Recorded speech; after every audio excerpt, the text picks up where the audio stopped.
Buenas tardes, ¿qué tal estáis? Perdonad por el retraso, aparte del mental. Perdonad por el retraso, que es que justo como han salido 3 rayos de sol, pues lo típico que dices, bueno, voy a aprovechar, voy a sacar la ropilla para que se aire. ¡Mala idea! Ahora vuelve a llover. Así que nada, toda la ropa para adentro otra vez, corriendo. ¿Sabéis eso que dicen de que por la noche, o sea, cuando eres niño, perdón, lo que temes es a por la noche, cuando está todo oscuro? Cuando eres adulto yo creo que ese miedo persiste, pero es relacionado con la lluvia. A ti lo que te da miedo es que el cielo se ponga oscuro porque significa que la ropa se te puede mojar. Es una nueva evolución. Y con estas cosas con las que yo me doy cuenta de que me estoy haciendo mayor. Pero bueno, buenas Dani, ¿qué tal estás? Muy buenas a Chanchi que me ha saludado también antes.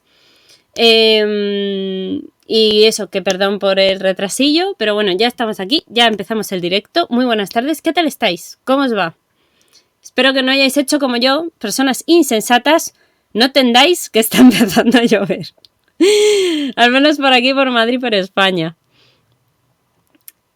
Me alegro de que estés muy bien y de que andes muy bien. Pues bien, el día bien, poquito a poco. Muy buenas, Barcelogía, ¿qué tal estás? Muy buenas tardes. Pues bien. Estaba contando que he tenido que empezar 5 minutos tarde el directo porque ha empezado a llover aquí en Madrid, de donde soy yo, y claro, pues tenía toda la ropa afuera y he tenido que correr a cogerla y por eso hemos empezado un pelín más tarde, así que perdonad por el retraso. A ver, nos comenta Deni, en Vigo hoy estuvo lloviendo un poquito, pero creo que Madrid le está ganando en agua. Sí, de momento, últimamente sí. Así que nada, pero bueno, lo hemos conseguido solventar. La lluvia también es necesaria y es muy importante para el planeta. Así que es muy importante que llueva.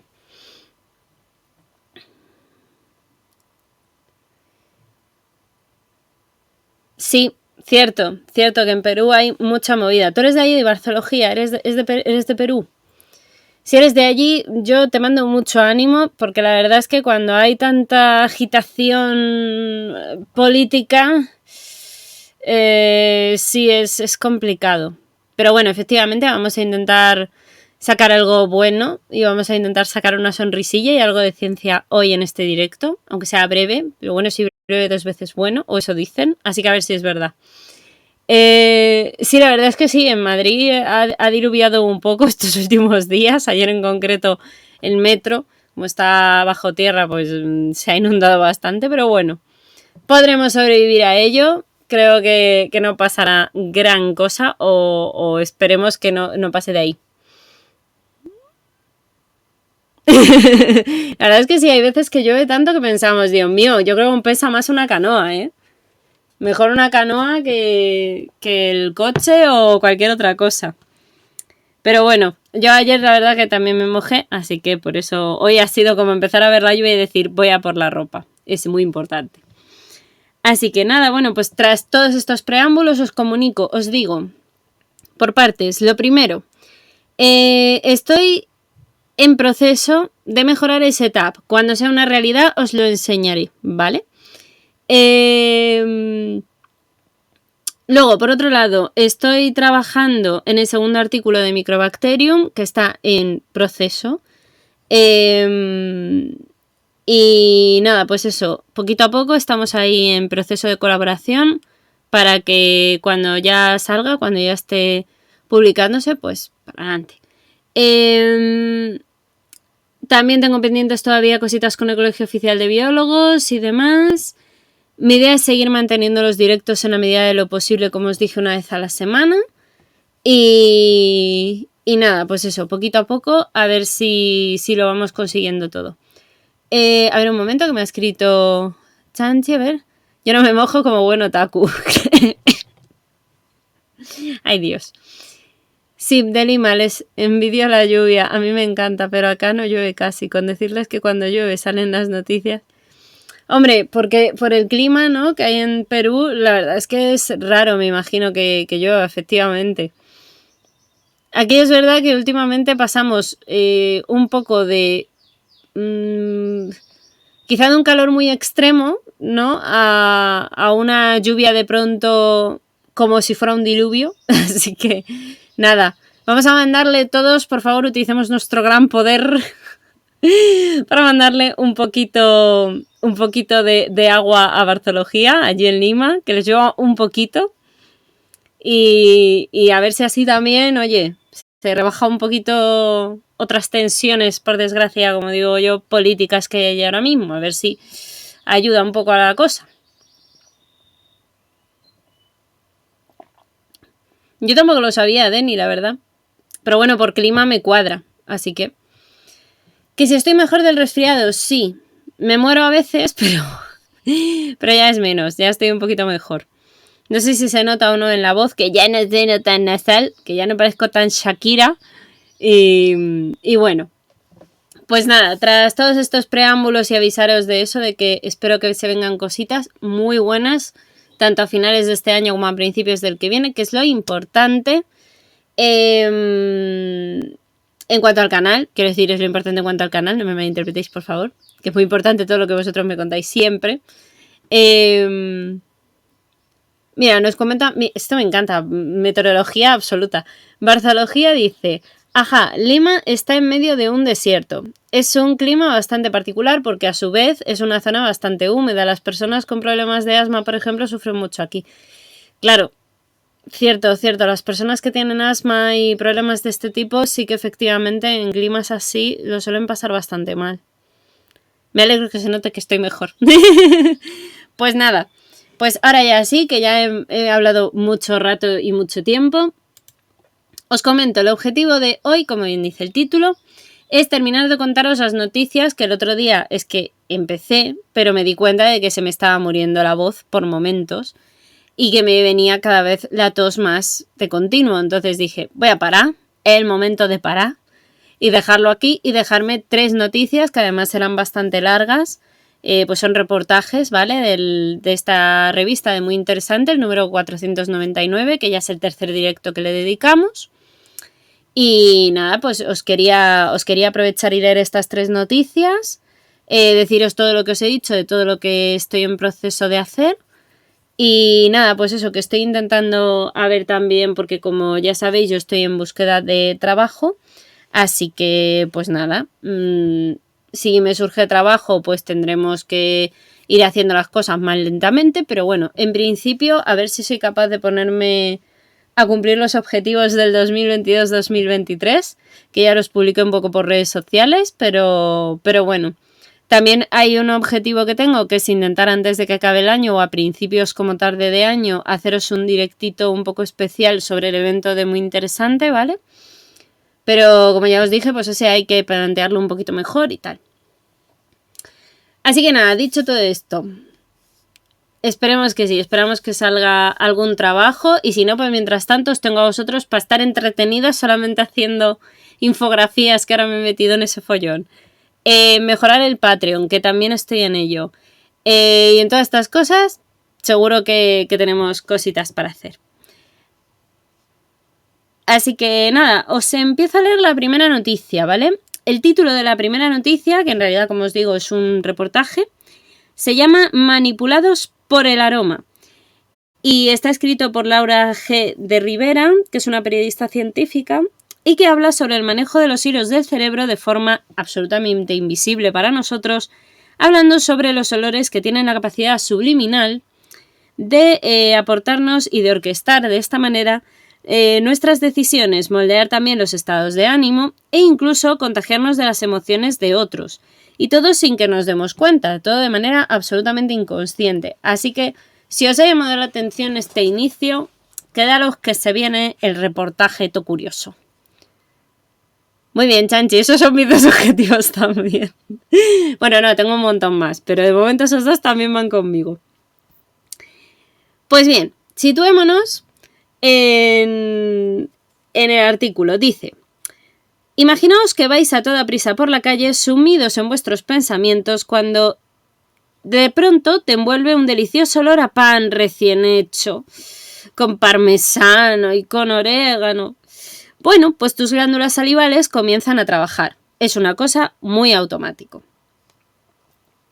Claro, ¿qué pasa? Que ¿esto qué nos genera? Hambre. ¡Qué hambre!, ¿no? Claro, precisamente te da hambre, Chanchi, normal. Pero, ¿de dónde viene este hambre que le ha dado a Chanchi y que nos está provocando seguramente a todos? Pues bueno, justo una de las franquicias de bocadillos y de tentempiés más comunes y de los viandantes, quizás te resulte muy irresistible, sobre todo pues, en determinadas horas del día, ¿no? Cuando pasas a mediodía después de salir de trabajar o tal, pues quizás os resulte muy irresistible ese olor. Y entrar y comprar algo, e incluso vas con demasiada prisa, pero lo que es seguro es que ese olor te ha quedado grabado en el inconsciente y seguramente ese olor te ha generado hambre. Bien, pues la próxima vez lo reconocerás todavía más rápido y más al instante, porque tu cerebro sabrá que está ahí ese sitio de comida rápida.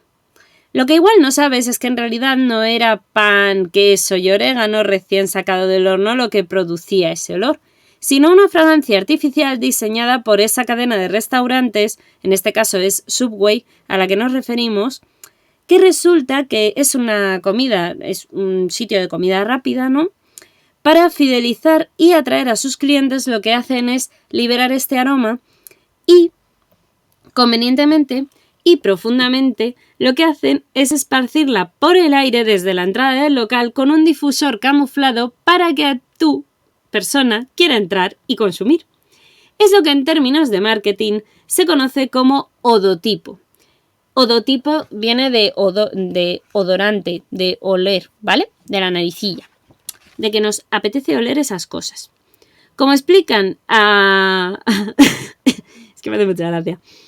Como explica muy interesante Bárbara Plazas, que es la psicóloga especializada en neurología del olfato, dice que es la firma olfativa de una marca y que es una composición de distintas fragancias que forman a su vez juntas una fragancia única e irrepetible y por tanto un olor propio con el que será reconocida y por lo que se la recordará. El aroma branding es lo que consiste precisamente en este objetivo o en este hecho, en crear un sello de identidad aromático para una marca, lo que se llama un brand en inglés. Es, según los expertos, tan importante como el logotipo o los colores corporativos de incluso cualquier marca. Es lo que hace que reconozcas, aunque sea inconscientemente, el hotel en el que siempre te alojas, tu tienda de ropa favorita o incluso los coches de ciertas marcas. Es la razón por la que todos los productos de Apple recién comprados huelen igual cuando los sacamos de su caja. Y los BMW, las tiendas de Stradivarius, los Subways o las zapatillas incluso de Nike, que de hecho estas últimas a una suela de goma que está arañando la hierba y el barro con un campo de fútbol, que eso será lo más común, según describe la creadora del propio odotipo de la marca deportiva, que es la perfumista Dawn Goldward. Un breve truco, ¿no creéis? Pues no se trata solo de diseñar un aroma que huela bien, sino que también tiene que cumplir su misión, nos dice Bárbara Plazas, que es la fundadora de Mark Sense Lab, una empresa que se dedica precisamente a crear olores a medida para sus clientes. Por ejemplo, uno de sus últimos encargos fue el aroma branding, que era para una icónica discoteca madrileña que se ha reconvertido, de hecho, para ofrecer espectáculos de flamenco. Los objetivos que debía cumplir la fragancia en este caso eran de dar en el teatro una muy grande sensación de sitio acogedor, es decir, generar una alta sensación de sitio acogedor, además de ir dirigida a cautivar a un público bastante maduro, amante del arte y del flamenco, según nos cuenta la propia chica. Así que hace más de 40 años, de hecho aquí nos cuentan una curiosidad, ¿no? Que hace más de 40 años Disney empezó a prodigar a la fragancia artificial de palomitas calientes en sus parques de atracciones. Entonces sabemos lo potente que es este olor. Palomitas calientes. ¡Arr! ¡Qué rico! ¡Qué hambre! Oye, me está entrando hambre. Yo no me acordaba de que este artículo me iba a dar tanta hambre.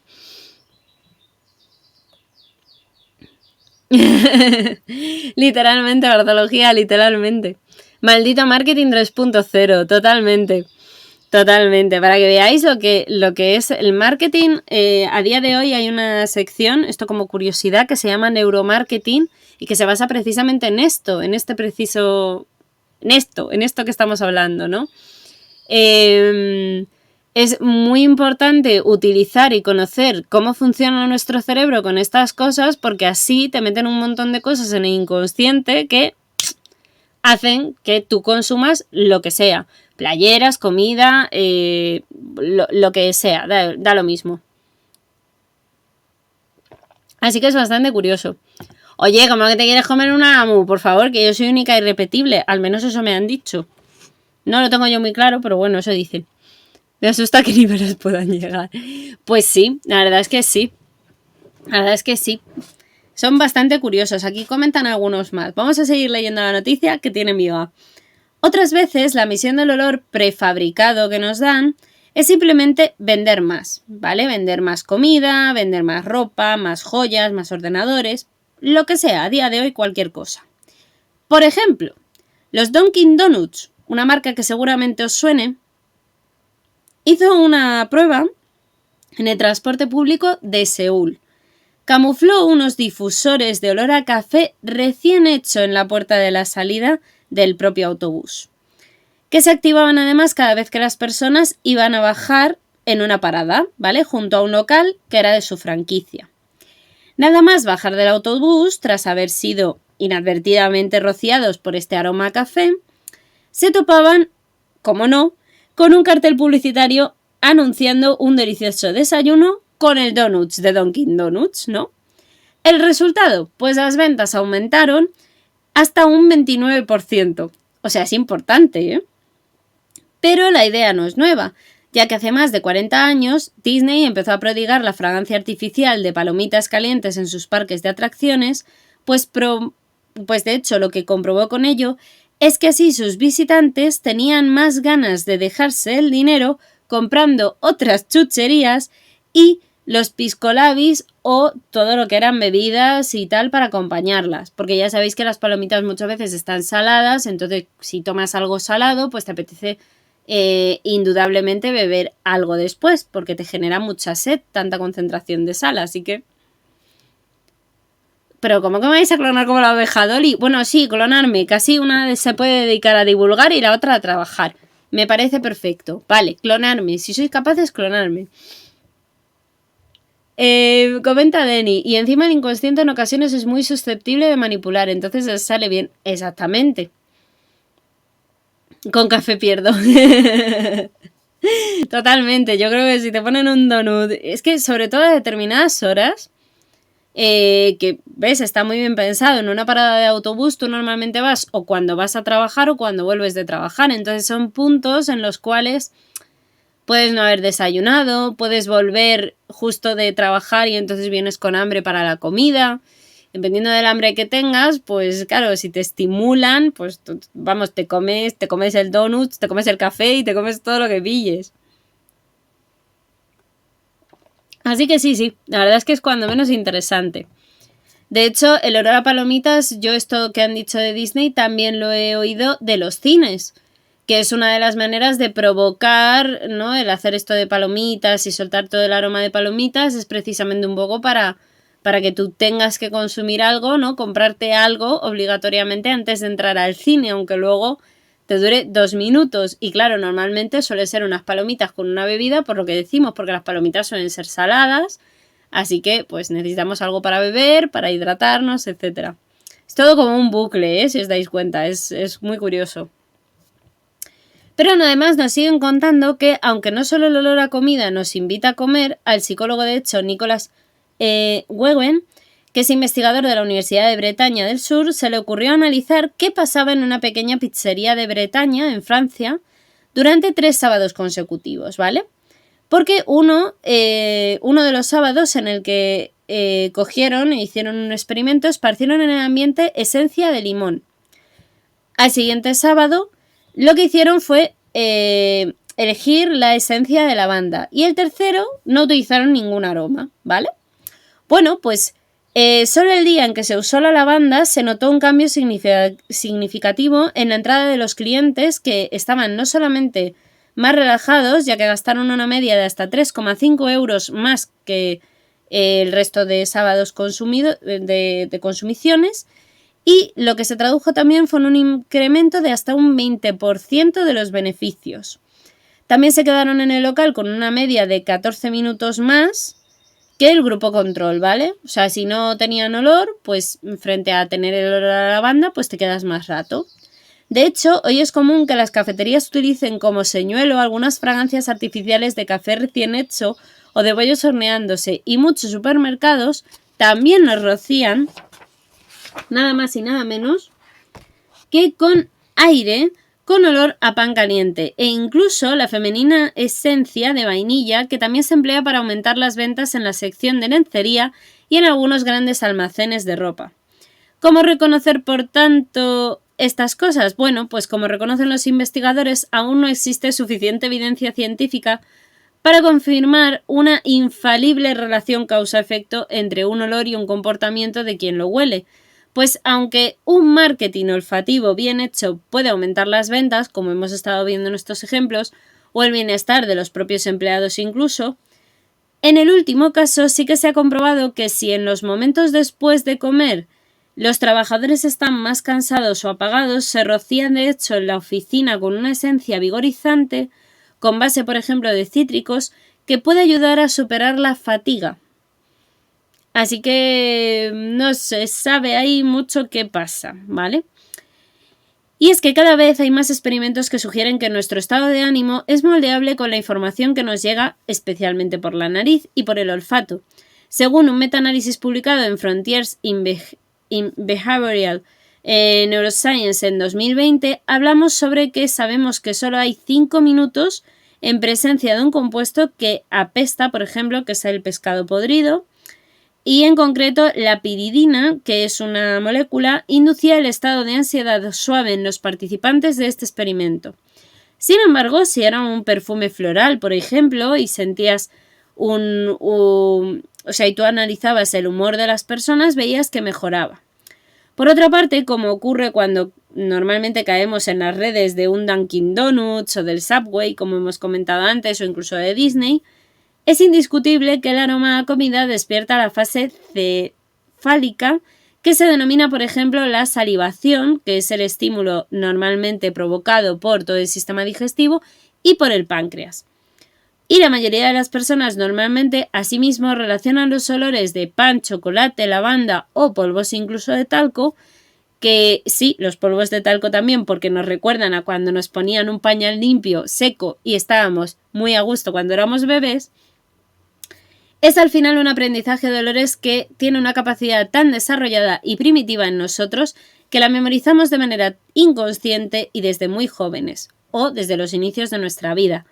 De manera que se ha comprobado, por ejemplo, que cuando un bebé que está llorando se le hace oler un disco de lactancia de su madre, es decir, se le pone algo que huela a su madre, automáticamente se tranquiliza, pero no ocurre lo mismo si el disco lo ha llevado otra mujer. O sea, si el disco lo llevara otra persona que no fuera la madre del niño, no surgiría efecto.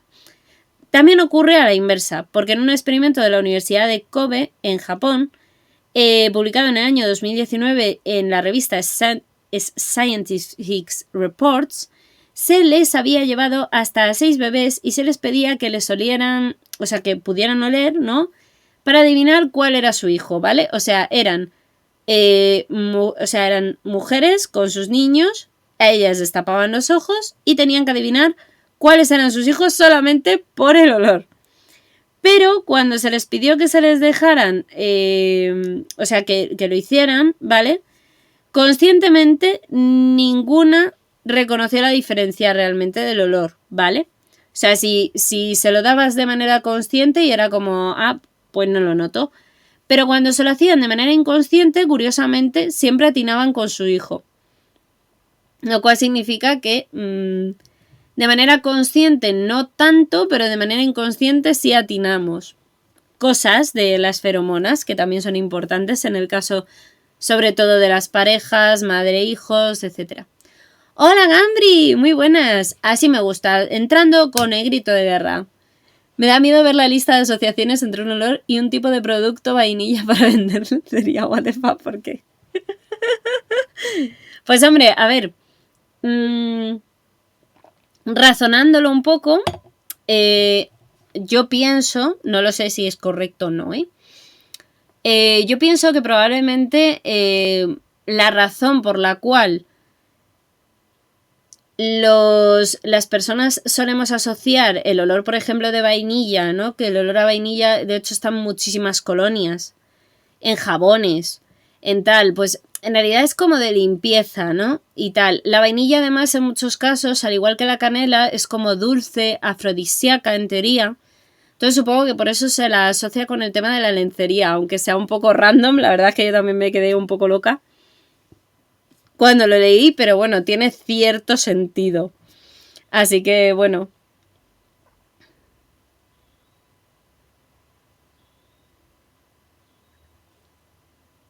Dice Gambri, estuve en una conferencia sobre este tema. Es increíble cómo potenciando el olor de las hamburguesas en un McDonald's, personas que iban con ganas de ensalada salen con una hamburguesa.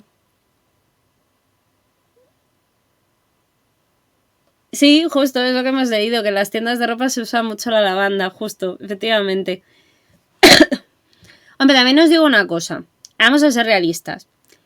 Si vais a comeros una ensalada, que no sea en un McDonald's. O sea, a McDonald's tú no te vas a comer una ensalada, tú te vas a comer ahí una cosa mala. O sea, te vas a comer una hamburguesa cutre del McDonald's. Porque las ensaladas buenas te las haces en tu casa, que les puedes echar 1000 cosas. Pero bueno. Muy mal, hay que comer ensaladas, Chanchi, muy mal. Hay que comer ensaladas, hay que comer verdura, hay que comer de todo. Una dieta equilibrada y sana, por favor. Ya estamos.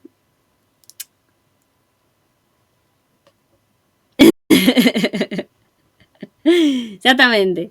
Si queréis comer ensalada, en casa, hombre, en casa. Que es más sana seguro que la del McDonald's, ya os lo digo yo. Así que el reportaje nos sigue diciendo. ¿Significa todo esto que nuestras decisiones y nuestros comportamientos, ambas cosas, ¿no? Pueden ser manipulados por el olfato y encima, sin que nos demos cuenta? Pues a ver, un aroma subliminal que no detectas de forma consciente no te hará hacer algo que no quieres hacer, ¿vale? Pero sí puede influir hasta cierto punto. Por ejemplo, un olor que se percibe en una con cierta coherencia, ¿vale? Es el concepto del producto. Por ejemplo, una esencia floral en ropa interior femenina incrementará el valor que la persona le da a esa prenda y el precio que está dispuesta a pagar por ella. Es decir, el tema de lo que decía antes Gambri, ¿no? Si yo en la ropa detecto un olor a lavanda, me da la sensación de que es limpia, de que es buena. Entonces, si me dices que me tengo que gastar 30 euros en la camiseta, pues bueno, a mí el olor me puede engañar un poco y puede ser, ¿no? Que esté dispuesta a pagar eso, aunque a lo mejor no valga eso realmente la camiseta. Entonces, ahí está un poco la película, ¿no? El cómo juegan un poco con nuestro cerebrillo. Aunque también puede ocurrir al revés. ¡Ojo! Cuidadillo. Porque un artículo de New York Times de hace una década, o sea, de hace 10 años ya, mencionaba la estrategia de propaganda política del candidato republicano llamado Carl Paladino, que envió a los simpatizantes de su partido panfletos donde acusaba a los demócratas de que su gestión apestaba a corrupción. Y los papeles estaban de hecho impregnados de esencia de patatas podridas, que huele muy mal. Y algo que quizás ayudó a que en la primera ronda de su candidatura como gobernador de Nueva York no le fuera tan mal y por tanto ganara. Y es que todo apunta a que un olor no solo puede influir en tu decisión de comprarte un donut, sino en muchas otras cosas. Hasta puede hacer que seas más generoso o confiado. Un estudio de la Universidad de Brigham Young en Utah, en Estados Unidos, dice, de hecho se publicó, en Psychological Science, con el ilustrado título de El olor de la... me encanta. El olor de la virtud. Porque comprobó que el aroma cítrico y a limpio hacía que los participantes fueran más proclives en principio a ofrecer su tiempo y su dinero a causas humanitarias, así como a compartir sus ganancias con un colaborador anónimo en determinadas circunstancias. Sin embargo, puede afectar a nuestro estado de ánimo también y a nuestras elecciones. De hecho, esto es lo que nos comentaba el psiquiatra Donald Wilson, investigador especializado en el tema en la Facultad de Medicina de la Universidad de Nueva York. Por eso también es un recurso que se emplea en técnicas tanto de coaching como de motivación y por algunos deportistas de élite también incluso para entrenar, como cuenta el corredor, por ejemplo, retirado Christopher Berland en la revista The Athlete's Way, comentó: el olor a crema solar siempre me recuerda a los veranos de sol y cielo azul y me llena de energía y alegría. En los días grises de invierno, además que cuando tenía que entrenar en la cinta de correr dentro de un deprimente gimnasio, ese olor evocaba en mí todas esas emociones, claro, positivas. Y es increíble cómo percibir cierto aroma puede transportarte de manera psicológica y con tanta viveza a un lugar y a un tiempo diferentes. Así que este hombre como que te dice que es verdad. En general, cuanto más familiar nos resulta un olor, más nos suele gustar. Es la razón por la que el olor de lo que tu madre comía cuando estaba embarazada y todavía eras un feto también influye en tus preferencias gastronómicas cuando eres mayor. Y también nos explica y elude a un experimento en el que a los hijos de mujeres que habían bebido mucho zumo de zanahoria durante el embarazo les gustaba más ese alimento que a los del grupo control que no lo habían hecho.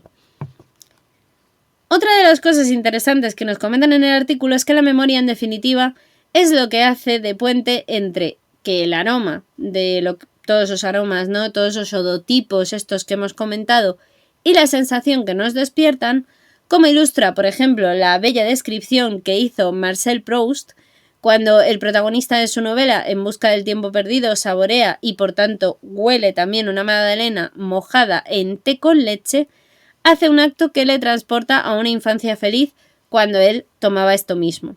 Y decía este personaje, ¿no? Dice: me estremecí, fija mi atención en algo extraordinario que ocurría en mi interior, y es que hubo un placer delicioso que me invadió, me aisló, sin noción de lo que lo causaba en ese momento, y convirtió así las vicisitudes de la vida en diferentes, sus desastres en inofensivos y su brevedad en ilusoria.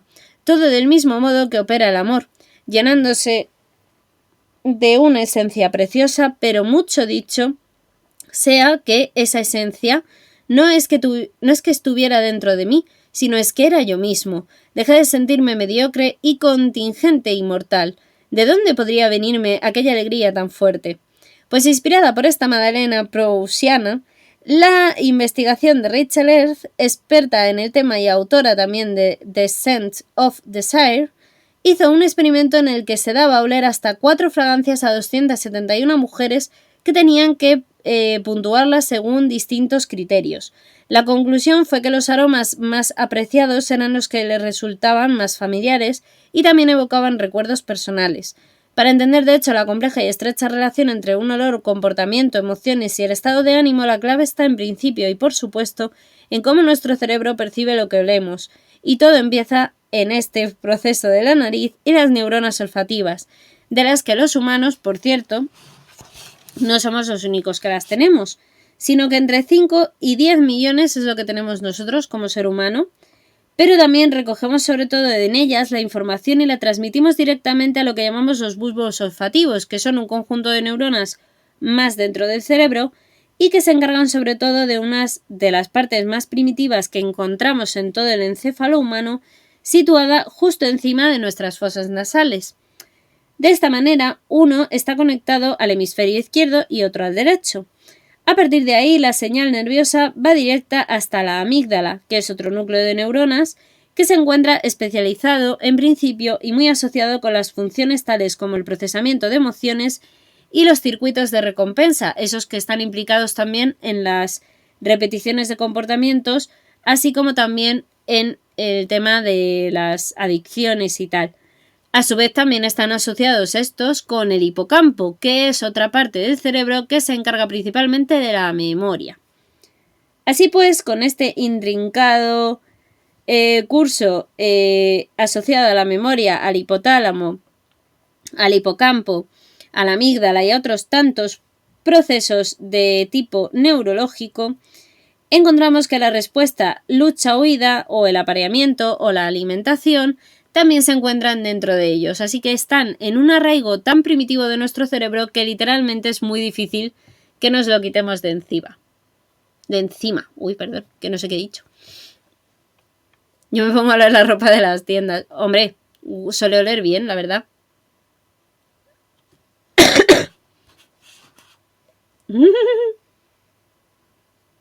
Me acuerdo de Antónego, regresando a su infancia por el sabor y olor del... Es verdad, del platillo de Ratatouille. Muy cierto, muy cierto.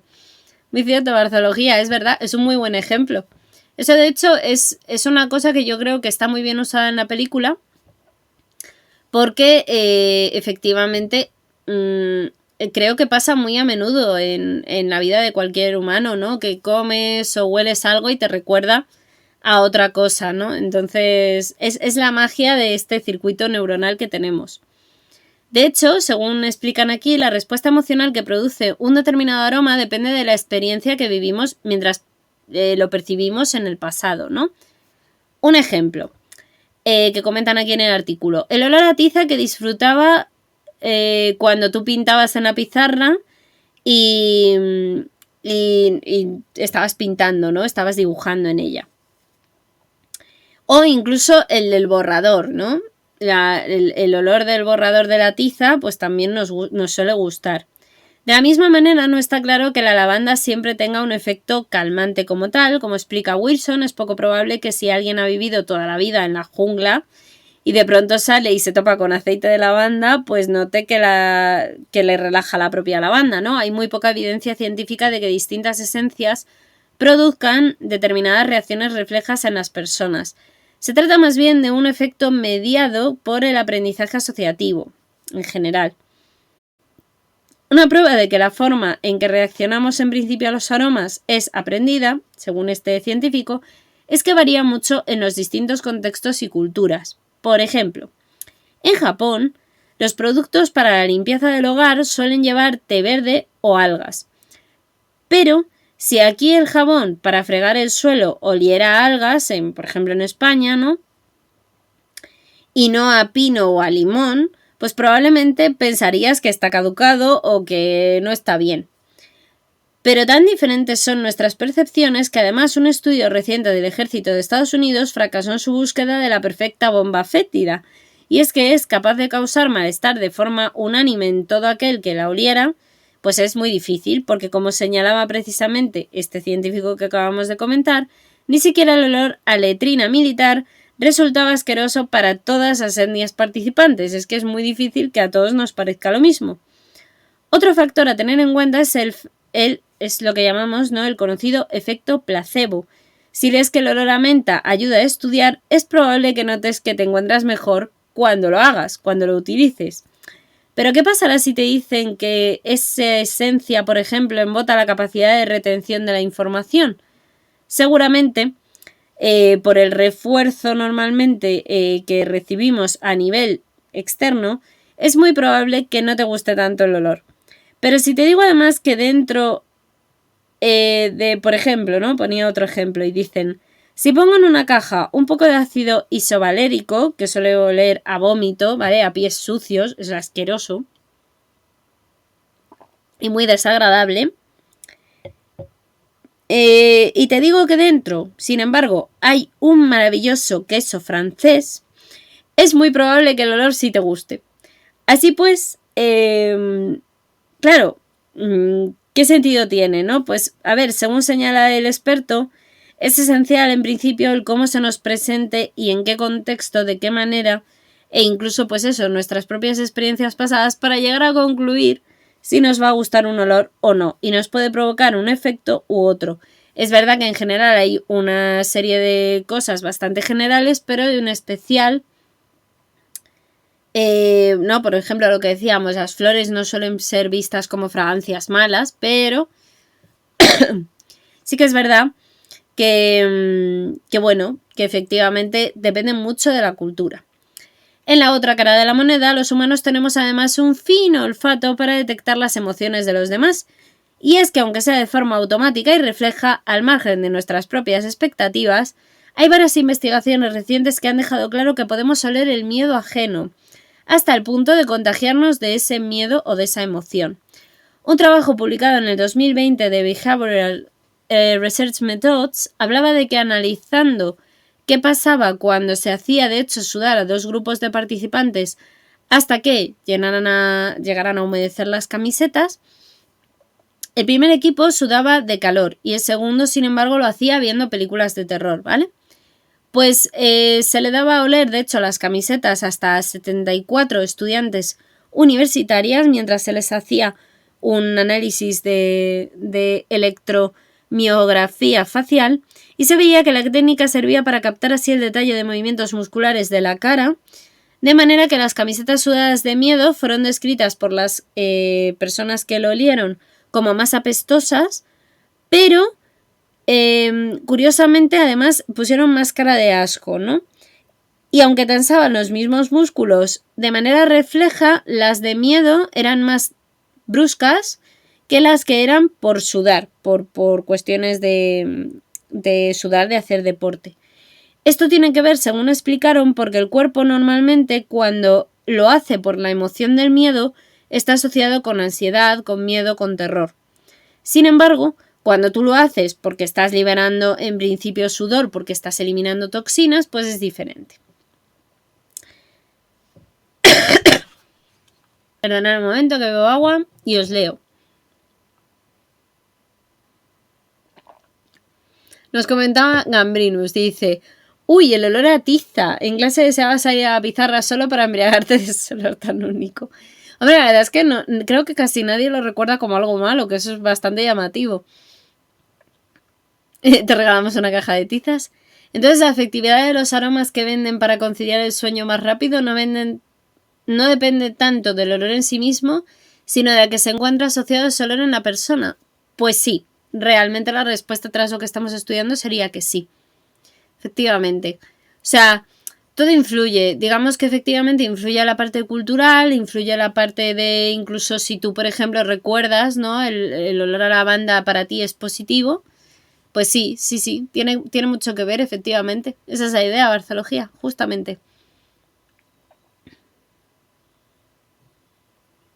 Cerdo asado falso me produce más satisfacción. Bueno, aquí Chanchi Gambri se está yendo un poco la cabeza, no pasa nada, ya sabemos que son sus conversaciones.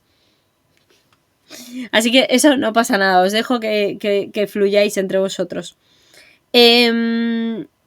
Más cosas invisibles, según dice el artículo, que no escapan a nuestra nariz son, por ejemplo, los indicios de algunas enfermedades. Curiosamente, un estudio del Instituto de Karolinska de Estocolmo probó a inocular a unos voluntarios la endotoxina de la bacteria la Escherichia coli, que está muy asociada sobre todo con problemas diarreicos, ¿vale? De que te tengas que ir mucho al baño. Y su organismo empezó a producir anticuerpos específicos para combatirla, de manera que se les pidió a distintas personas que olieran una camiseta, ¿no? Bueno, que la llevaran puestas unas horas con la E. coli y tal, y luego que se la pasaran a otras personas a ver si lo detectaban o no por el olor. Y en esta prueba, según los autores, el olfato más primitivo nuestro nos hace tener de manera subliminal un aviso en nuestro cerebro de si es mejor apartarnos de alguien porque tiene pues estas concentraciones bacterianas como muy altas y por tanto nos hace huir, ¿vale? Nos hace alejarnos de esa persona porque nos puede contagiar. Entonces es una habilidad muy adaptativa que puede resultar de hecho vital para los individuos. Y de hecho, cuando no se habían inventado sobre todo los antibióticos, imaginaos, es súper importante. Son casi infinitas las posibilidades que nacen en la nariz. De hecho, hay estudios que empiezan por fin a analizar cómo, si manejamos los hilos del cerebro con estos olores, con todo lo que hemos ido viendo, efectivamente se influencian las decisiones, los estados de ánimo, las emociones e incluso, como veis, podemos reconocer cosas de manera muy inconsciente que son bastante importantes. Así que ahí está el artículo. ¿Y qué os ha parecido? A mí me parece muy interesante. Todo este tipo de cosas al final se utilizan mucho, además, como hemos visto, en el marketing, pero también incluso creo que son interesantes porque nos habla mucho de cómo funciona nuestro cerebro, que al final muchas veces pensamos que somos súper guays y tal, y luego no, luego tiene mucho más subconsciente e inconsciente de lo que parece. De hecho, si queréis, esto lo pregunto por si lo queréis, tengo un trabajo que yo hice en el máster con un psicólogo sobre la toma de decisiones. Y era un trabajo brutal, muy interesante. Hablábamos precisamente de esto, ¿no? De la toma de decisiones y de cómo dentro de esa toma de decisiones no estaba tan determinado por una cuestión puramente lógica, ¿no? Lo que nos dice nuestro cerebro es, no, yo estoy tomando la decisión. El 90% de la decisión probablemente está tomada por el inconsciente y por otras muchas cosas como estamos comentando, ¿no? Entonces está bastante bien, es un trabajo muy chulo que si queréis os lo puedo traer, os lo puedo traer para comentarlo en vivo y en directo. La parte más psicológica probablemente no os la pueda súper detallar, ¿vale? Os lo puedo contar un poco más por encima y tal, pero a mí me pareció muy curioso, la verdad. La parte psicológica que él a mí me enseñó me dejó loquísima. Y yo le tuve que enseñar a él toda la parte de bioquímica y toda la parte más neurobiológica, porque era la que más controlaba yo. Así que, ¿sí? ¿Os gustaría? Pues perfecto, me lo apunto para en otro directo, os lo traigo y lo vemos. Lo busco, que además seguro que lo tengo por ahí, y lo vemos. Si os gusta, para adelante. Ya tengo 2 personitas que lo quieren. Pues ya está. Solo porque lo queréis 2 personas ya hay que traerlo. Pues nada, pues eso, ¿veis? Para lo que ha dado precisamente este artículo. Mira, nos ha dado para recordar otras cositas.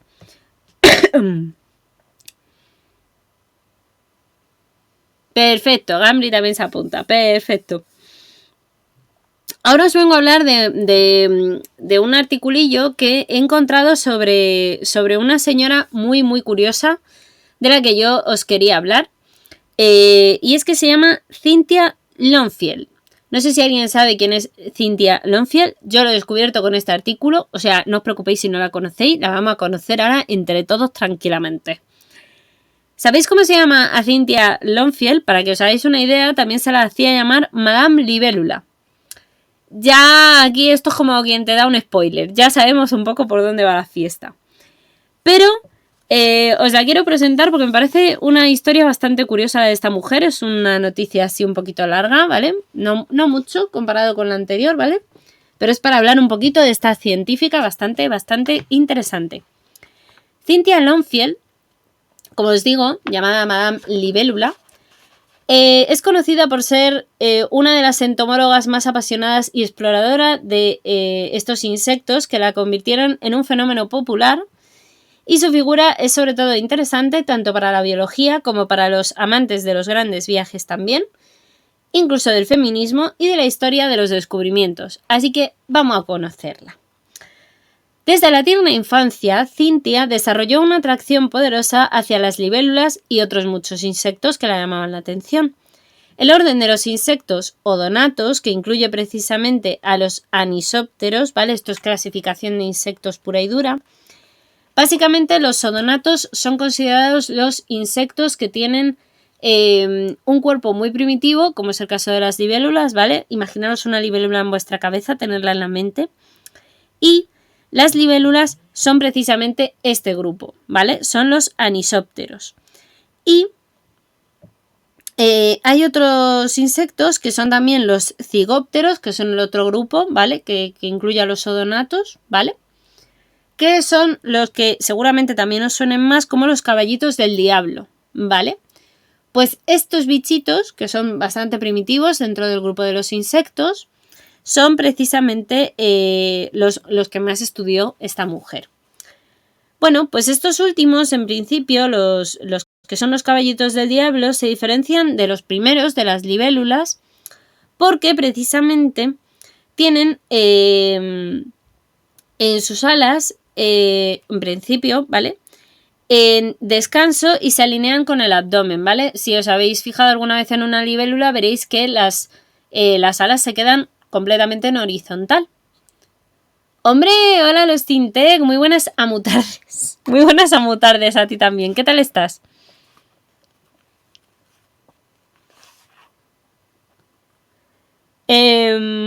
Así que eso. Entonces, esta maravillosa mujer pues estudió un poquito a los dos, pero sobre todo a las libélulas.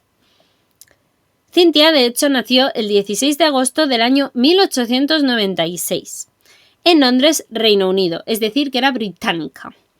Pero sus padres eran anglo-irlandeses, es decir, dividían su tiempo entre Londres y el castillo de Mary en Cloyne, que es el condado de Cork, que es propiedad de la familia por vía materna de esta mujer y que estaba en Irlanda, ¿vale? Por eso son anglo-irlandeses, porque estaban un poco entre ser británicos o ingleses y ser irlandeses. Bien. En principio, la madre de esta mujer pues vagaba sobre todo por el campo con ella y daba rienda suelta en principio a la curiosidad por aquellos pequeños seres alados que tanto le llamaban la atención a su hija. Su madre alentó en la infancia este interés sobre todo por las libélulas, porque las dos estaban enamoradas de ellas, y no tanto el afán aventurero como madre es normal. Pero sí que es verdad que está heredando en cualquier caso de las lecturas tempranas de la teoría de la evolución de Darwin y del viaje del Beagle. Llegó a escribir: fui a la expedición del St. George para seguir los pasos de Darwin y lo conseguí cuando ya era mayor. Fue capaz de interiorizar también la gran importancia del trabajo de campo y de los viajes y la importancia que tenían sobre todo en esta época, cuando no estaba todo descubierto precisamente, y las circunstancias al final la convirtieron en una gran científica. A ver, un momento que me has quitado por aquí los Tintec. Mal, tengo gastroscopia y no puedo comer. ¡Oh! Mi hurón me come y se me hincha el dedo. Y tengo tirón en el pecho y el costado. Estoy en la caca. ¿Qué está pasando? ¡Socorro! ¡Ay, pobre! ¡Ay, por favor! Pues espero que te hagan la prueba, que no sea muy molesta y que salga lo mejor posible. Y Turón, pues también espero que no te devore, por favor. ¡Qué necesariedad! Madre mía, también os digo que ahora estamos, bueno, véase que yo tengo la tos horrible, pero madre mía, estamos todo mal, ¿eh? ¡Hombre! Muchas gracias a Mayuyu, no me muchas gracias por esta pedazo de raid. ¿Qué tal, preciosa? Bienvenidos todos, coger asiento, que estamos aquí. Yo amo el español, pero de las libélulas su palabra en inglés es hermosa, Dragonfly. Pues sí, es verdad, es verdad. Me imagino a dragoncitos volando. Es verdad que son buenísimas las libélulas. Y Dragonfly la verdad es que es muy bonito. Mambrino sigue en Irelia. Edguy tiene un temazo. Ay, qué bueno, por favor.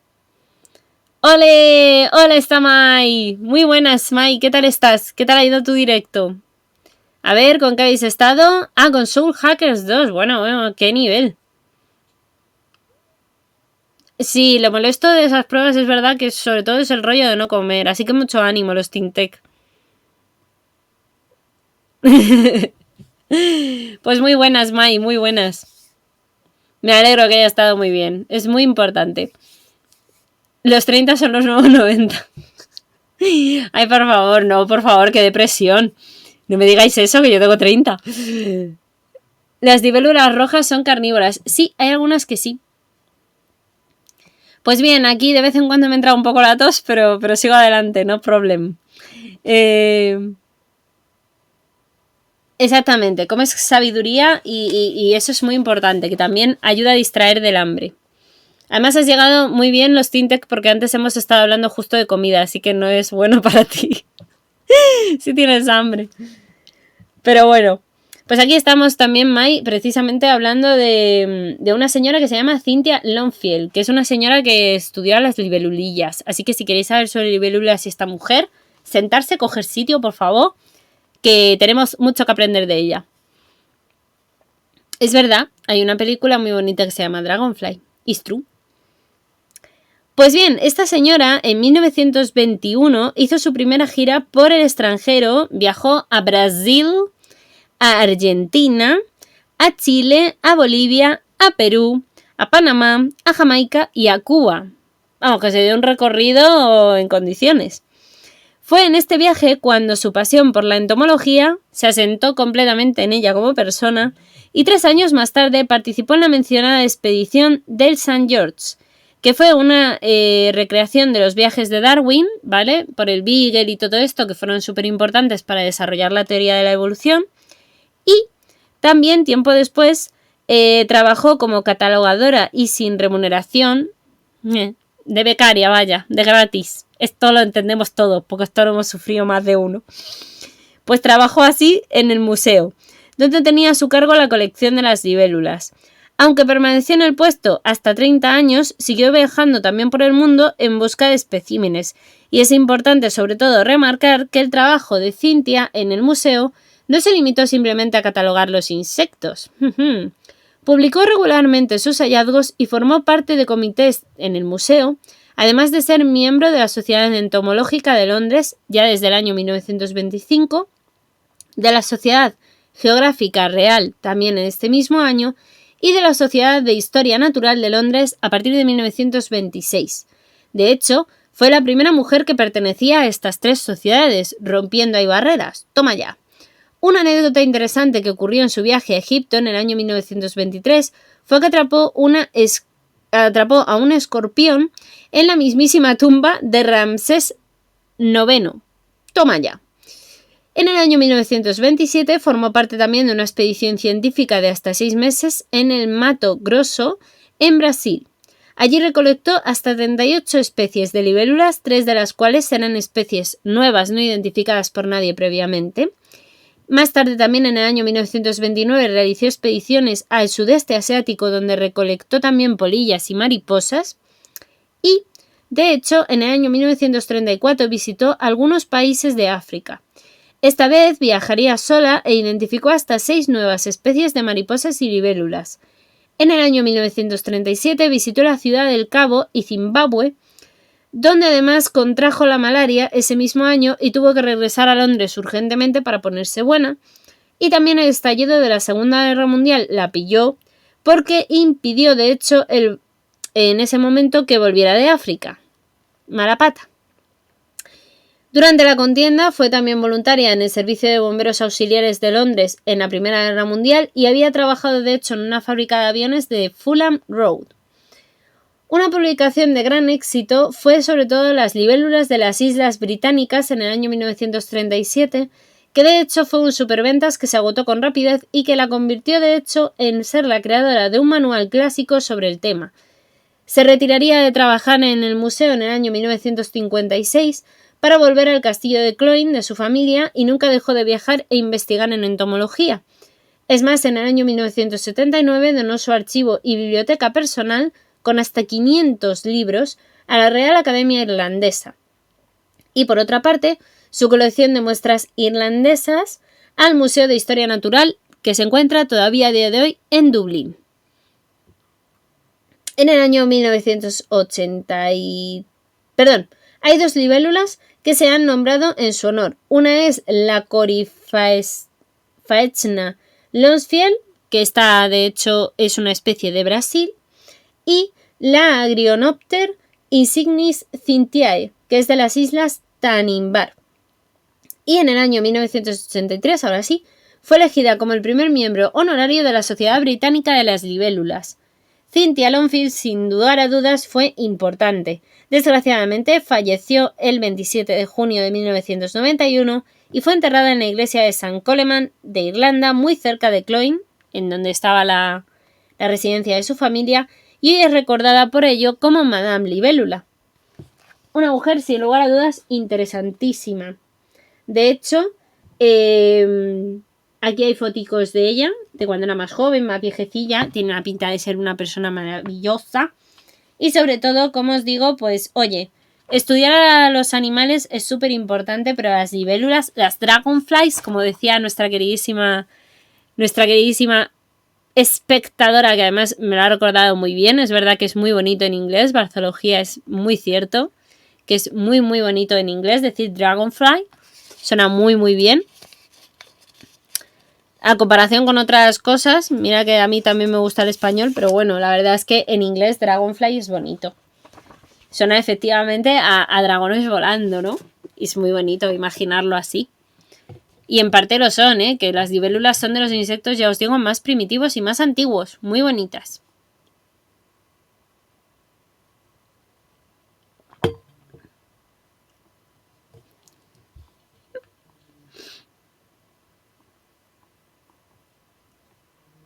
No, no habléis de comida. Prohibido hablar de comida. Ya hemos hablado de ello antes. No está permitido porque el Ostinte, que está el pobre ahora mismo, no puede comer, así que no le vamos a recordar la comida. Le vamos a recordar ciencia. Le vamos a hablar de ciencia para que lo pase menos mal.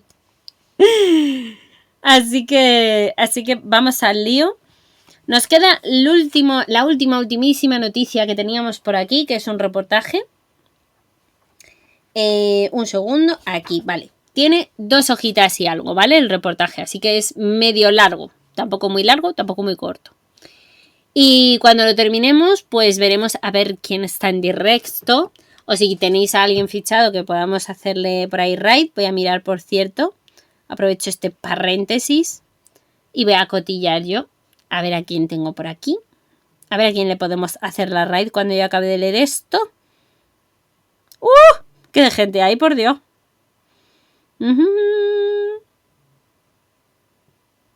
¡Anda! Pues mira, hay un canal de ciencia y tecnología que creo que están hecho en inglés. No recuerdo mal. Este lo he fichado hace poquito. Si no, tenemos por aquí también a gente jugando a cositas, que también os puede gustar verlo. Así que, not bad. Vale, tenemos gente para hacerle la raid, que es lo importante. Justo te ibas a duchar, perfecto. Pues quédate ahí 2 minutos más. Terminamos de leer una noticia y te puedes ir tranquilamente a duchar. Sincronización, Gambri, sincronización. En español, libélula viene del latín libela, diminutivo de libra. Y es porque se asocia a la balanza, porque se mantiene en equilibrio en el aire, según la RAE. Interesante, pero igual el inglés gana. Soy espectador. Ah, perdón. Espectador. Barzoología, perdóname, que te he cambiado completamente de sexo. Pues estupendo. Muchas gracias por la aportación de dónde viene el nombre de libélula. No obstante, sí, a mí también me gusta mucho en inglés, ¿eh? Dragonfly me suena súper bien, la verdad. Acabo de hacerte lo mismo que me hacen a mí, que cuando, como mucha gente lee mi nick y es Amuneuro y termina en O, pues la gente piensa que soy un chico, pero soy chica. Entonces, no pasa nada. En algún momento me tenía que pasar a hacerlo a mí, a otra persona. Pero bueno, no pasa nada. Espero que me perdones por ese error. Para que veáis lo bonito que es, a mí esto también os he de decir que me gusta porque significa que cada vez estamos con menos problemas de somos chicos, somos chica. Da lo mismo. Da lo mismo. Total. Con lo bonito que es ser personas en general. Soy chicoa, ¿eso qué es? ¿Cómo? ¿Soy chicoa? Vale, pues soy chicoa. No pasa nada. A mí me da igual. Oh, muchas gracias por seguirme, Spectral Running. Bienvenido, o bienvenida. Ya no me atrevo, ¿ves?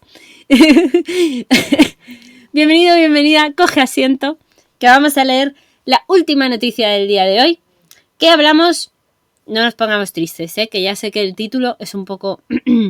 pero no nos pongamos tristes. El título dice la fragilidad del ecosistema. A ver, es importante tener en cuenta, y yo esto creo que ya lo hemos comentado en varios directos, exactamente, welcome es asociación para todo, que el ecosistema, ¿vale? Lo que vendría siendo el planeta, la madre naturaleza, es muy delicado y está en un equilibrio muy, muy fino, muy, muy delicado. Precisamente, mira, aprovechando que nos lo ha contado Barzoología muy bien, la libélula tiene un equilibrio en balanza que si le preguntáramos a un físico o si le preguntáramos a alguien que estudiara libélulas como nuestra queridísima Cintia, pues seguramente nos lo podría explicar súper bien. pero tienen un equilibrio que tú lo ves en la madre naturaleza y te vuelves loco, porque dices, pero tú, o sea, vamos a ver, tienen todo el abdomen y todo concentrado adelante y sin embargo se equilibran tan bien, es tan perfecto como vuelan, ¿no? En general los insectos, las libélulas especialmente, que la gran pregunta es, ¿por qué existe ese equilibrio en la naturaleza? ¿Cómo puede ser tan delicado, tan perfecto, tan bien balanceado todo, ¿no? Pues sí, es cierto que es extraordinario, es lo que nos hace estudiar a la zoología, a la botánica y tantas otras ramas en el mundo. Pero lo cierto es que los ecosistemas, si lo miramos más en global incluso, abarcando todas esas cosas que no vemos a veces de manera visible, ¿no? Que es, por ejemplo, la necesidad de que el conejo tiene que ser comido por un zorro, que el zorro a su vez en algún momento morirá y alimentará la hierba que alimentará a otros conejos y tener esas cadenas de tipo alimenticia o tróficas tan importantes, pues sin duda es importante para los ecosistemas. Pero los ecosistemas, como os digo, son frágiles y es lo que venimos a hablar en esta noticia. La Tierra ha sido siempre el mismo teatro, tal cual, es la misma estructura, el mismo teatro, pero con personajes distintos que han pasado por él. Con esta metáfora, el multipremiado paleobiólogo investigador escocés llamado Thomas Halliday explicaba el devenir de nuestro planeta a lo largo de millones de años. Y es que sus libros, llamados Otros Mundos, su libro en singular, llamado Otros Mundos, viaje por los ecosistemas extintos de la Tierra, que se ha publicado por la editorial Debate en el año 2022, es decir, es de este mismo año. Oye, que si os lo queréis pedir para Navidades o algo, pues lo pedís. Está en principio destinado a convertirse en una de las mejores obras científicas de este año. Y es que es un apasionante viaje por 16 periodos históricos remotos desde el Pleistoceno, es decir, desde hace unos 20.000 años, hasta el Ediacarano, sí, que está envuelto en la distancia abismal de los 507 millones de años. Un lejano mundo donde sin duda las colecciones son extrañas, la Luna está a unos 12.000 kilómetros más cerca de lo que está a día de hoy y es de hecho un 15% más brillante de la que contemplamos en nuestro día a día. La Tierra, que en principio sostiene el científico, ha cambiado radicalmente, pero también sigue siendo la misma. Y hay patrones que se repiten una y otra vez, como la cadena alimentaria, que históricamente ha sido la misma, aunque los seres vivos que están en ella no son los mismos, y los cataclismos y las extinciones masivas, sin embargo, sí lo son. El milagro de la vida, sin lugar a dudas, vuelve a brotar y las especies, aunque son diferentes, regresan y desempeñan papeles muy similares para el ecosistema, porque al final lo que premia es el ecosistema. El pasado se recuerda o se imagina porque el pasado lo registra la Tierra o no. Claro que sí, todo queda en la Tierra registrado, pero sobre todo los que lo interpretamos somos nosotros. Todo nuestro pasado está en la geología, en la biología, en los fósiles, en todo ello. Y aunque admite que el libro como el suyo debe estar impregnado de imaginación un poco, porque a fin de cuentas, oye, pues estamos hablando del pasado y hay que imaginar un poco, asegura también tajantemente que todo lo que se relata en él es verosímil y proviene de la ciencia y de todos sus hallazgos científicos asociados. El título en inglés, que se llama Other Lands, es un juego de palabras según el autor, ya que remite sobre todo a mundos diferentes, extraños y casi inimaginables por nuestra mente humana.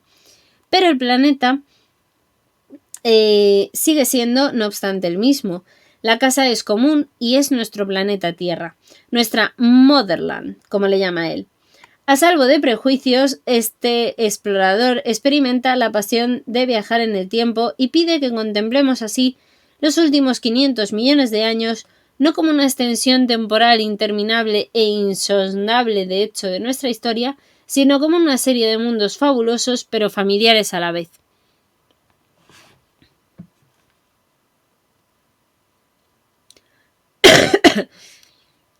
Esos datos son del apogeo y del perigeo, pues son todavía más remotos, como se suele decir.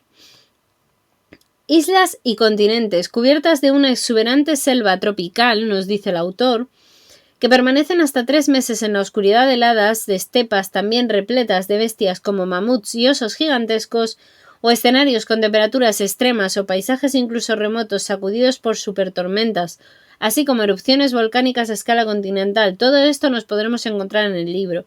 Ecosistemas fascinantes y misteriosos, oscilando siempre entre el milagro de la vida y la destrucción.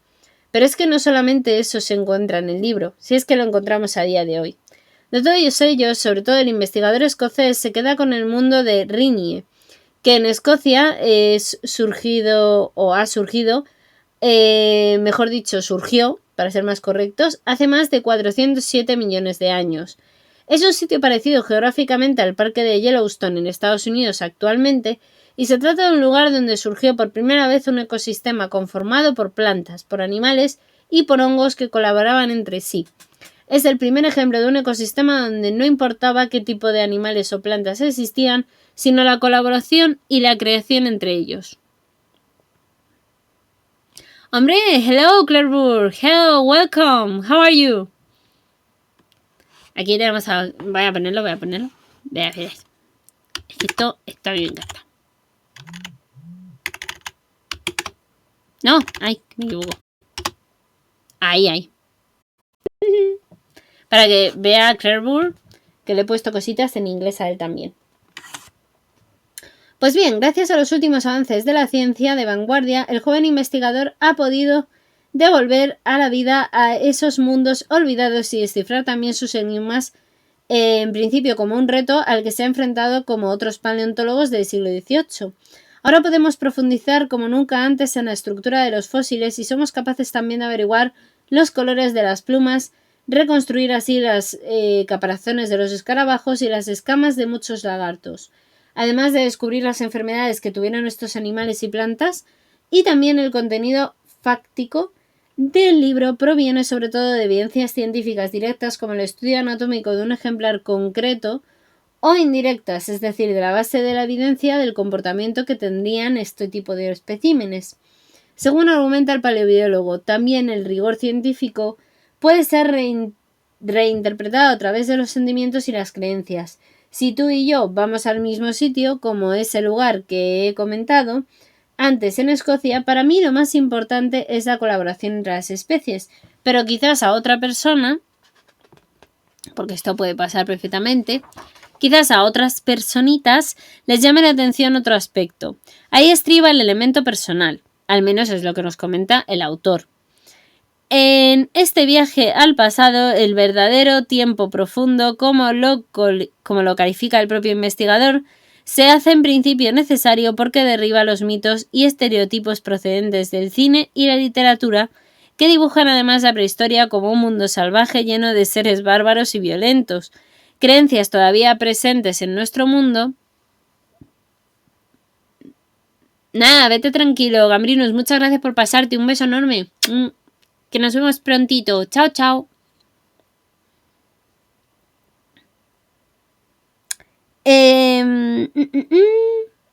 Uy, me he perdido la línea. ¿Dónde estoy? Aquí. Pues eso, en este viaje al pasado, sobre todo al verdadero pasado, a un tiempo muy profundo, como lo califica el propio investigador, se ve efectivamente como si fuera un mundo, como decíamos, salvaje y tal. Pero no es tan así, porque lo que se ve es que la mayor parte de lo observado, al menos en el Reino Unido, recientemente se ha publicado artículos quejándose de que en una serie, por ejemplo, se presentaba un dinosaurio como un ser muy dócil que cuidaba de sus crías, como si tuviera que ser por fuerza unos seres violentos y agresivos. Y esto es una cosa muy llamativa porque está mucho más en la psique de la sociedad, es decir, está más metido en nuestra cabeza, y es un mito que no tiene por qué ser así. Así que, ¡ay, qué bonito! Mandándoos amor por el chat. Mandaros amor, me gusta eso. El mundo se ha acabado hace 2 años en lo alto del cielo, en el norte, y apareció un trozo de roca de al menos 10 kilómetros de largo en el que se desplazaba hacia el sur y hacia el oeste a miles de kilómetros por segundo. Era el meteorito Chicxulub, según dice el autor.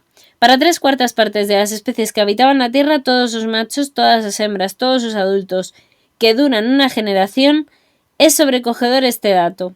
Pero sin embargo está descrito como tal en un capítulo dedicado al ecosistema surgido hace 66 millones de años en el Paleoceno, en el Hell Creek, en la Montana, que estaba en Estados Unidos. Y puede hacernos recordar de hecho de inmediato la exitosa película de No mires arriba, en la que se narra también cómo el impacto de un gran cometa se dirige hacia la Tierra y cómo puede llevar a la extinción de la humanidad.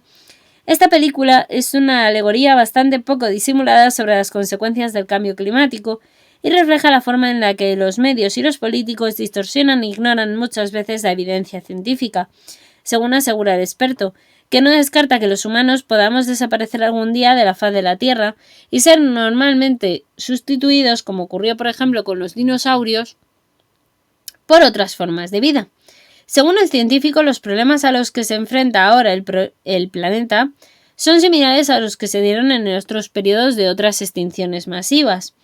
Si se continúa a los ritmos actuales de la producción de dióxido de carbono y se queman los combustibles fósiles, las concentraciones atmosféricas en principio que puedan llegar a dar una aceleración del cambio climático, etcétera, nos llevarían sin lugar a dudas, y según ha comentado varias veces la comunidad científica desde hace muchos años, al calentamiento global, a las olas de calor que ya estamos sufriendo también, cada vez más intensas y duraderas, a la desertificación que ya empezamos a notar, la destrucción de numerosos ecosistemas y el aumento del nivel del mar, que sin duda inundaría amplias zonas del planeta, entre ellas numerosos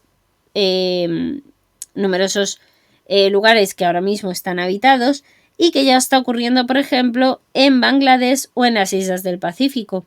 ¿Hay esperanza entonces para el futuro del planeta? Según el propio... totalmente es apocalipsis total esto. Según el propio paleobiólogo dice: yo soy optimista porque creo que en general la gente está a favor de los cambios que hacen falta para combatir este cambio climático y intentar que sea más lento como debiera de ser. Además, ha llevado mucho tiempo y ha hecho falta mucha presión por parte de la comunidad científica para que los políticos se den cuenta de que tienen que escuchar a los expertos y también a la sociedad, que ha escuchado por suerte a los políticos menos y más a los científicos, que ahora es mucho más consciente también del problema y sobre todo comparado con hace años, claro, y que ahora sabemos también que podemos utilizar determinadas herramientas para combatirlo, por ejemplo, reciclar, reutilizar y demás. Y en último apunte, sobre todo, que hace Halliday, y es que dice que aunque los humanos nos creamos el ombligo del mundo, no somos más que una parte del ecosistema que habitamos hoy en día, una ínfima parte de la historia de todo nuestro planeta, y que la vida, sin lugar a dudas, y los ecosistemas son frágiles, por eso hay que cuidarlos. Asimismo, regresa siempre hasta ahora la vida, y ha sido así, y no tenemos por qué pensar que aunque nosotros nos extinguiéramos, no fuera a existir vida en el planeta. No hay ninguna razón para pensar que no suceda de ese modo en el futuro. La vida siempre se ha abierto camino y siempre lo hará.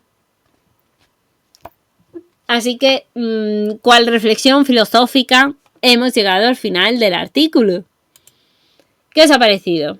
¿Estáis de acuerdo? Da igual que nosotros no vayamos a existir, lo importante es que la vida es una parte nuestra. Yo siempre he pensado que es una pena porque, claro, estamos aquí en el ego humano. ¡No! ¡No quiero extinguirme! Es así.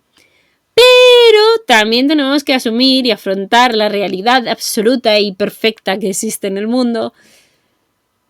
Que, oye, quieras que no, es cierto, ¿vale? Es cierto, es una realidad obvia, probablemente, pero que, oye, que está ahí, ¿no? No sé.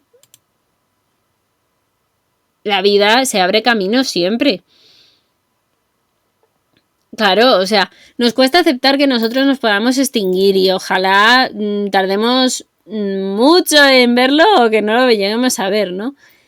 Pero yo creo que, a ver, también hay que ser realistas. Imposible no es. Quizá nosotros no lo lleguemos a ver, ¿vale? Porque esto es como todo. Quizás nosotros no lo lleguemos a ver, pero, oye, pues yo creo que habrá alguien sin lugar a dudas que lo acabará viendo. Así que, who knows? Es posible. Si nos extinguimos el planeta era mejor. Pues seguramente, la verdad. Tristemente sí. Yo me río, pero sí. Ya lo dijo Ian Malcolm, la vida se abre camino. Efectivamente. Dilo universal y ya. Pues sí. Eso, resucitamos dinosaurios y que destruyan todo lo humano. Oye, pues también. El fin del mundo. Va, el fin del ser humano no más. Exactamente.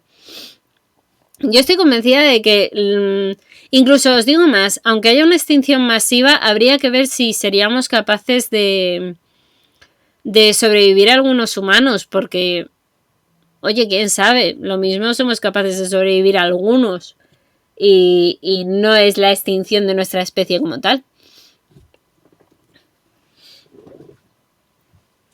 Es imposible, el ADN solo es viable hasta los 6 millones de años. Walt Disney sí lo verá porque fue listo y se criogenizó. Oye, pues sí.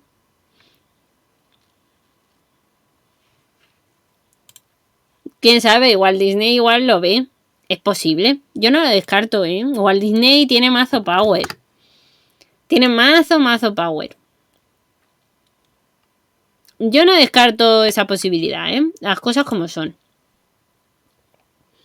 Incluso Elon Musk, porque como está medio chalado y dice que si se quiere mandar a Marte, que si no sé qué, que así va a vivir eternamente. Yo qué sé, es un hombre un poco chululeado, está un poco grillado ese señor. Pero, who knows, a lo mejor algo de razón lleva. Así que, todo es posible. Podemos crear Alexa y no dinosaurios. Venga ya, el Pentágono tiene dinosaurios. Bueno, quién sabe, nunca se sabe. Eso que las cucarachas nos verán en el apocalipsis y nos dirán primera vez en un fin del mundo, novatos. Completamente de acuerdo, Barzología, completamente de acuerdo. Las cucarachas... ¿Habéis visto la película de Wall-E? Del robotijillo que se dedica a limpiar la tierra mientras nosotros estamos fuera y tal. Y aparece una cucaracha como mascota de Wall-E. Pues ahí. Ya está. Es que las cucarachas no van a sobrevivir. Es que es maravillosa. A mí me gusta mucho Wall-E. Me parece muy divertida. Eva. Además es muy crítica. Wall-E. Sí. Es muy bonita a nivel visual y a nivel educativo, ¿no? Pero también tiene mucha crítica detrás. En Wall-E se alimentan los humanos de como batidos, creo que era todo en batidos, y van todo el rato encima de como unas sillas, no andan y tienen una pérdida de masa ósea brutal, aparte de porque están en el espacio también, pero es sobre todo porque se tiran muchísimo tiempo sin hacer ejercicio y todas esas cosas. De desechos humanos. Malditas cucarachas, son inmortales a un holocausto nuclear y sobreviven 5 días sin cabeza. Efectivamente. Si es que hay tantos animales que son inmortales, las medusas, los pólipos, que son los previos a la medusita, las estrellas de mar, que da igual que las fragmentes, da igual, se regeneran.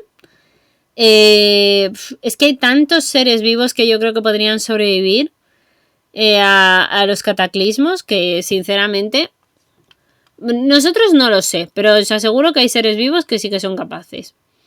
Nosotros yo no me preocuparía mucho.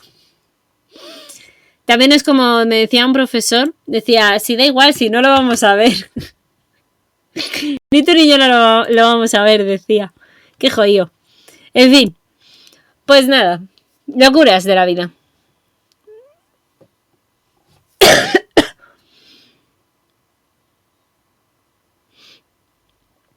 Exactamente, las conexiones de Pixar. Sí, hay mucho humano sin cabeza, demasiado. Lo veremos todos desde el cielo o desde el infierno, según os apetezca y os hayáis portado mejor o peor, supongo. O si os criogenizáis como Disney, igual lo conseguís ver desde entonces, desde otro punto. Claro que sí, un apocalipsis en streaming, yo lo veo, ¿eh?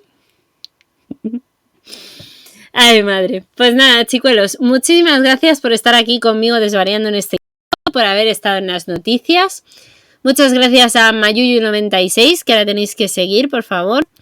Ha hecho una raid con 6 personas muy bien. Nada, a ti, Barzoología, si os queréis quedar, os voy a mandar de raid con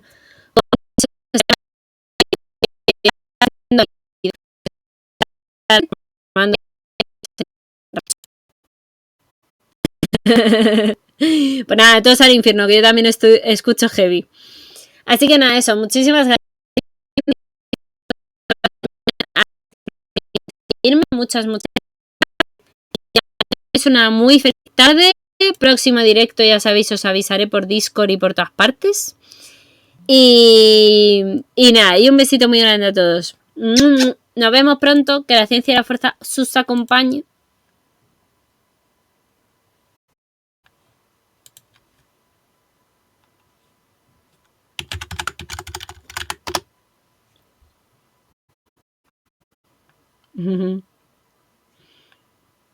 Chao, chao a todos, besitos. Chao.